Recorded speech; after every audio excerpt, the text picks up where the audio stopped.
नमस्कार, शोध न्यूजमध्ये आपले स्वागत। आकाशातून पडली वीज, उभ्या झाडाला लागली आग। पंढरपूर तालुक्यातील घटना, व्हिडिओ व्हायरल। राज्यात अनेक ठिकाणी वीज कोसळून अनर्थ घडला आहे। वीज कोसळून 8 जणांचे प्राण गेले असल्याच्या घटना समोर आल्या आहेत। शेळ्या मेंढ्या देखील या विजेमुळे दगावल्या आहेत। राज्याच्या विविध भागासह सोलापूर जिल्ह्यातही विविध ठिकाणी पाऊस झाला आहे। पंढरपूर परिसरात या पावसाने मोठे नुकसान केले आहे, पण पंढरपूर तालुक्यात 2 ठिकाणी वीज पडण्याच्या घटना घडल्या आहेत।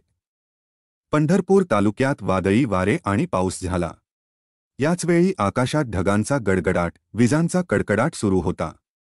पंढरपूर तालुक्यातील केसकरवाडी आणि ईश्वर वठार येथे वीज कोसळण्याच्या घटना घडल्या आहेत। त्यापैकी केसकरवाडी येथे एका नारळाच्या झाडावरच वीज कोसळली आहे। झाडावर वीज कोसळली आणि नारळाचे झाड पेटले। झाडाला लागलेल्या या आगीचा व्हिडिओ व्हायरल झाला आहे। वीज कोसळताच नारळाचे झाड पेटले आणि जळून खाक झाले। विशेष म्हणजे शेतकरी राहत असलेल्या घरासमोरच हे झाड होते।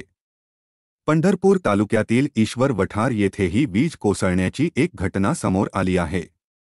येथे वीज पडून एका गायीचा मृत्यू झाला आहे। सोलापूर प्रशासनाने आधीच दक्षतेच्या सूचना दिल्या होत्या। विजेपासून बचाव करण्यासाठी काही माहितीही दिली होती। अजूनही हे संकट संपलेले नसून सावधगिरी बाळगण्याची आवश्यकता आहे। नोटिफिकेशन मिळविण्यासाठी कृपया चॅनल सबस्क्राइब करा।